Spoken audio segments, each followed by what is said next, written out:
I heard a guy the other day tell me, or not tell me, but I heard him talking. Cowboying is a job, it ain't easy, it ain't fun, but it's worth it. And that to me makes no sense, but at the same time it makes all the sense in the world.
My name's Hudson. I'm the manager on the ID ranch north of Sinclair, Wyoming.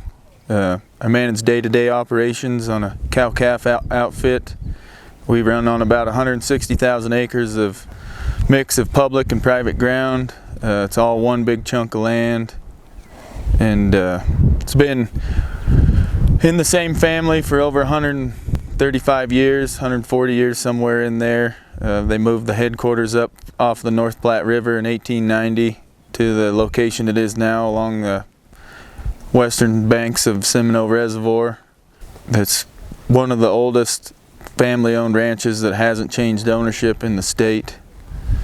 I'm not sure what number it is, but it's pretty neat. There's a lot of history there. The barn and the house were built in 1890, and they're made out of limestone rock. It's about 18 inches thick. That's all quarried right here on the ranch. Started out as mostly sheep outfit, and in the 1970s they converted all their sheep over to cattle, and we've primarily been a cattle ranch since then. I'm only the fourth manager since they did that conversion.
When we do bigger works, we do a lot of neighboring. There's several neighbors that we all help each other out just to be able to get through, and it's a pretty neat deal. It's a large area we all cover, but my nearest neighbor is 30 miles away, and the ones we help can be anywhere from 50 to 90 miles away, but they're still considered neighbors because of the community we got. My name's Buck Marsh. I'm from Minnetonka, Nebraska. Come up here, I think I've been up here for the last 4 or 5 years to help Will brand here at the ID. I run a finish yard, feedlot, background, bunch of calves, work for a large company that we have about 10 to 15,000 head of mother cows. But just kind of come here to help Will. We're good friends. Come and brand calves, that's what we do. Will also comes and helps me down in Nebraska brand calves, neighbor, but it's a neighbors of 5 and 6 hours apart. We have a 4 to 5 day branding ourselves and Nebraska there, and so we just basically neighbor. That's kind of how the code of the cowboys work. You neighbor, you go help each other, whether you need help or just want the camaraderie and the entertainment and enjoy yourselves and have fun. So to prepare for branding, we do all the cooking ourselves. We set up a wall tent and a camp at an old set of corrals. Trail the horses out to the camp. This year we've trailed 35 head of horses out to camp, and we had 8 of us riding with them. 3 guys in the front, 2 guys in the side, and 1 guy on the back.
So we have to trail the horses out because of just access. It's hard to get stock trailers and pickups into where we camp at, and it's another part of it is just tradition. Nobody does it anymore. We run 25 head of horses in our cavy, and our horses know how to trail out good and stay in a bunch, but it's kind of fun to bring other horses in and get them to learn how to do it too. And it takes us about an hour, and I think we're 6 miles from the headquarters to our camp. So when it comes to pin space, the pins I got, there's only 4 of them, and then we've got a decent sized horse trap, and we just sort them off by who owns them, basically, which bunch of guys are here, to just sort them off like cows, run them through a gate and shut a gate behind them, and then sort to another gate and shut the gate behind them, just to keep them all separate so that people's horses don't get injured or kicked, and they do a lot better. They're a lot more comfortable when they're in their own bunch, because there's some pretty serious horse flesh here this year. Everybody's got to bring a tent in. The road's really sandy, so can't really have people moving in and out every day, and it's the most efficient way to do it. And then my wife does all the cooking. She gets everything prepared sometimes a month ahead of time, and make sure everybody's fed and just have a good time. Did you get some coffee? I don't drink coffee. Really? This is one of the pleasures of life that God has given us, to mix with water. You don't like it? Leaves a weird taste in my mouth. What about a breakfast burrito? I'll get one of those.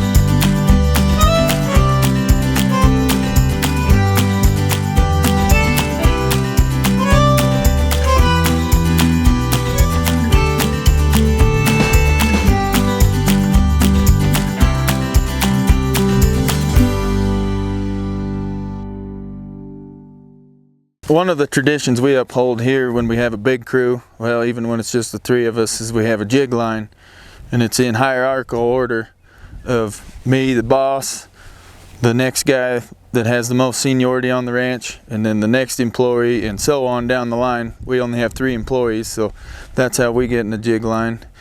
And then after that, it's just kind of with the neighbors, whoever's jumps in line goes.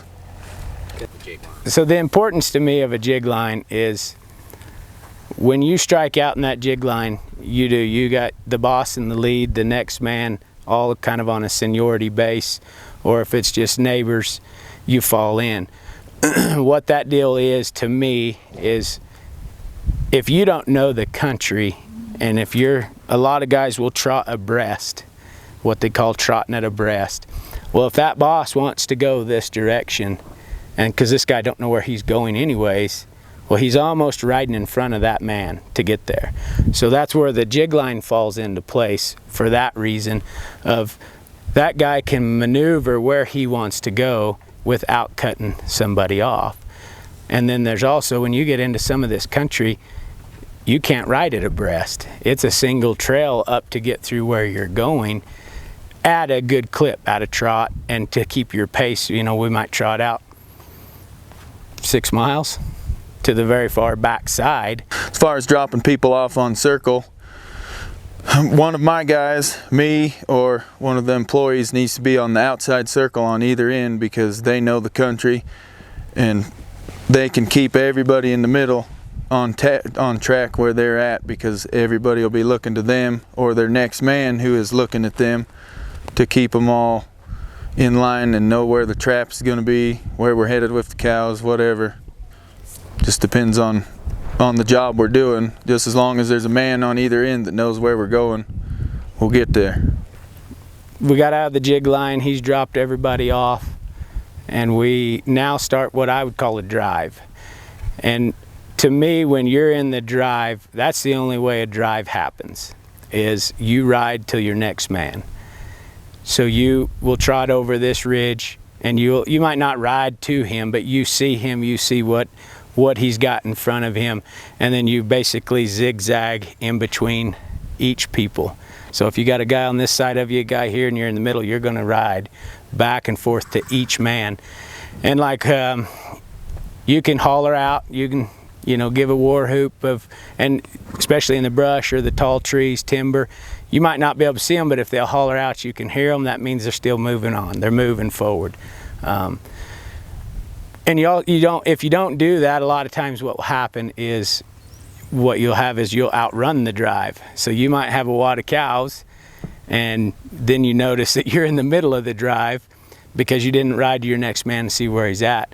And riding to your next man is pretty critical to make it all happen, to keep control of them cows, because if you ride up too high, too far, and this guy's kicking out a bunch of cows out of a big drawl or whatever, they might cut in behind you and then you miss those cows, so you didn't really ride your circle. So when we finally get to the branding trap, we close the gates up, get everybody kind of settled in, start mixing vaccines, get the wood fire going. I'll line the crew out on which side of the fire they're supposed to be on. We split the pin in half, basically, not physically, but there's an invisible line on half of the pin to keep it split up, just to kind of for organizational purposes. And I got one guy that'll cut in ear notch, 1 or 2 people giving vaccines, and then 2 or 3 wrestlers to help set ropes, and keeps everybody fresh that way. And then they'll stay on that same side the whole day, so that they work together, they get to know each other, they can do that. Sometimes I'll mix it up throughout the week, but for the most part I try to keep everybody on the same side with the same people every day, just because by day 3 or 4 they're starting to really click and work together really good.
So depending on what side they're on, each time we run through a vaccine gun, which is 25 shots, we'll switch ropers on that side, and say the other side still has 5 shots left. Well, they get to keep going until their gun is finished. And then in between switches we get breaks for water, snacks, catch up on whatever, the story you thought of while you were roping and didn't get to tell somebody because you were busy. So Brandon etiquette to me in the Brandon trap would, you follow the same rules really. You still don't want to cut people off. When you're in there roping, I like how there's an imaginary line of you don't cross. That's their side and you got your side. You might have 3 or 4, 5 ropers in there. But if you say you've got 5 ropers, then you kind of pair up into 2s. The third man's not out, but you always have a calf neck coming to the fire or a calf heeled coming to the fire. But if you're in a head and heel situation, that 5th guy, he can set up shots for your healer, what we'd call a block. I mean, when that guy's, the head man's coming into the fire and your healer comes around, goes to set up a heel shot, you can block that calf, keep that calf coming in nice and straight to the fire. But it's still the same rules of you don't cut each other off, and you help set up a shot, and you're looking out for your next guy as well. For me, Brandon trap etiquette is really important. One of the biggest things for the ground crew to keep them fresh.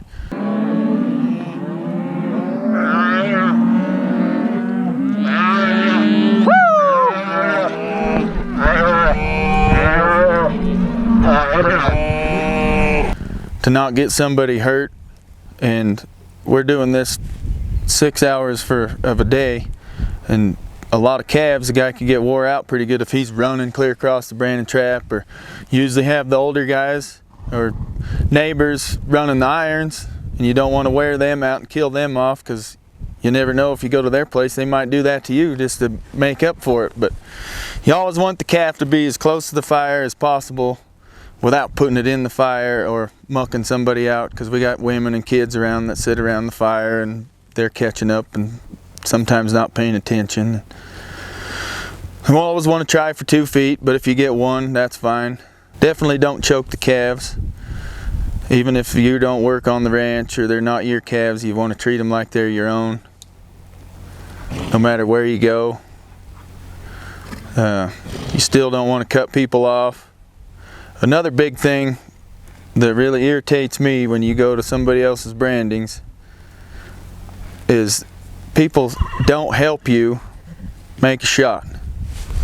If you're standing there on the outside and somebody's in the herd and you see the calf they're watching and looking to rope, ride up there and ask them what shot they want. Do they want the underhand or an overhand shot? And then help them get that shot on that calf, instead of standing there watching them struggle, acting like a vulture, just waiting to heel it when they come out. Slide rope on the head. Definitely slide rope. You only need to slide about 2 feet. You don't pop your dollies and throw them at the ground crew. You slide about 2 feet. You can do it on rubber, it doesn't matter. It'll ruin your rope, but slide rope when those guys go to tail that calf down, and it will flop down on the ground. It makes life a heck of a lot easier. It's another way to kill off your ground crews if you don't slide rope and they got to manhandle every one of them. And it's hard on your horses. You slide rope for them when you turn your horse to drag off, or when you turn your horse to face up at the fire. Always just slide a little bit of rope. It acts like a clutch on that slick horn, and just spin them around. And after 4 days, most of us only have 1 or 2 horses apiece, so they're going to be branding for 2 days, and them horses will get wore out too if you're not sliding rope. Oh yeah, get short. Definitely get short. We got a big pen, but it still ain't that big. We try to have 1 or 2 calves down on the ground on either side of the fire, and there's maybe enough room for a 3rd spot, but you got to get short. 1, it's a better handle for your healer, and 2, it's just safe. A lot safer. To me, giving a good handle is, it all starts in the herd. You rope that calf and you're going to let him feel that rope. Things need to come tight. Give him some slack, roll him back to the herd, and then turn and take that calf out on a trot. Sometimes it works just perfect. They'll start a nice bounce. You don't want to be too fast, but you don't want to be too slow. So then when I come in and I'm watching my heeler, when he throws, I can tell you whether if he's going to catch or miss. But if I see him, if he's going to catch, I will take that slack out for him. I'll speed up a little bit and I'll take the slack. And as soon as I see he's got the slack out, then I will start to slow down so he can get his dallies, depending on the caliber of what his skill set is. You know, there's people that are roping and come out here to do this because they want to learn.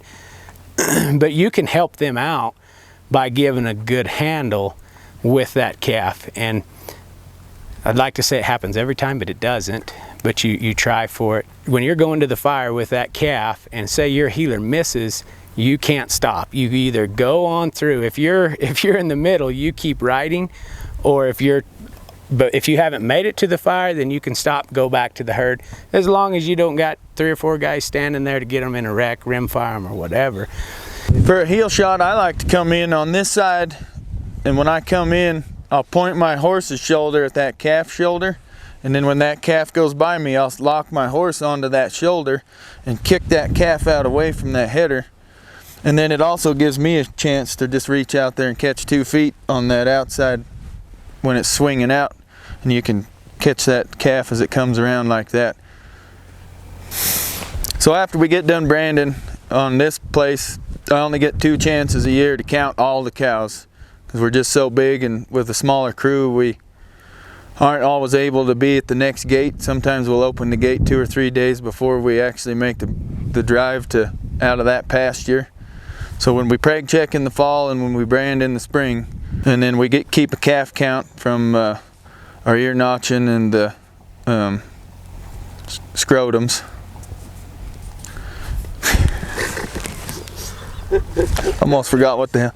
So from there, keep a count from the ear notch on the heifers, and then the scrotums on the bull calves, steers at this point.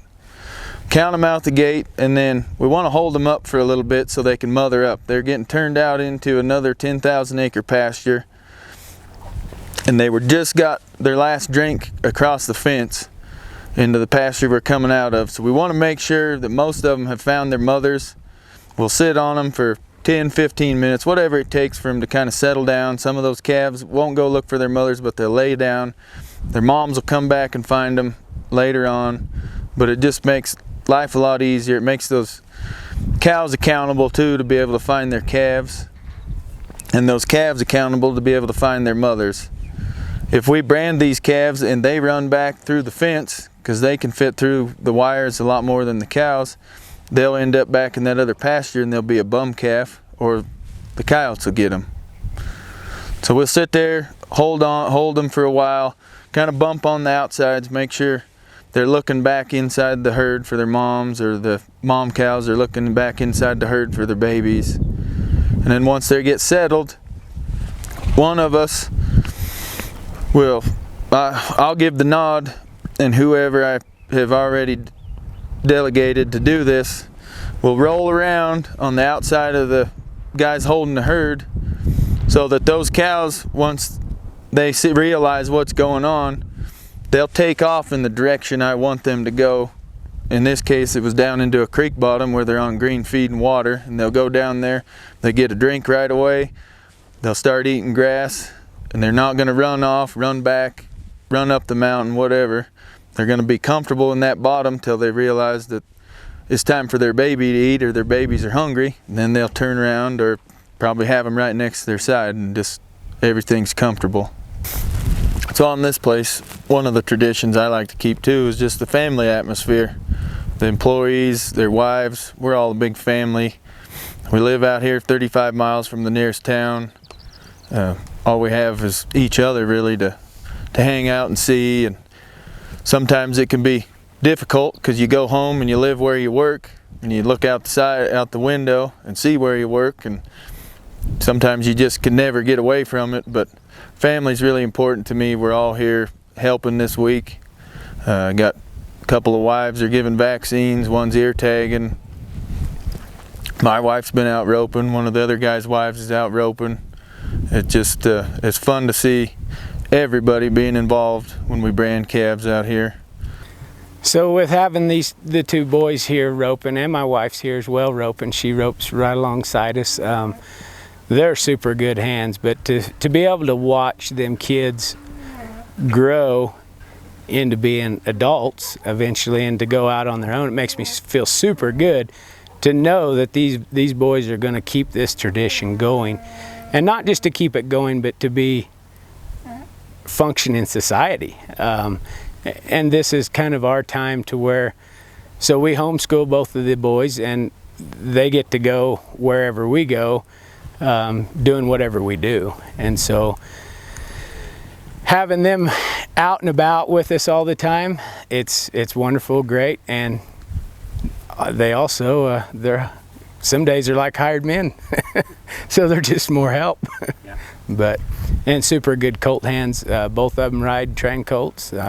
One's 16, one's 13 now. So they'll be better than me one day, hopefully. That's the goal. The goal for me would be that they would be better than me.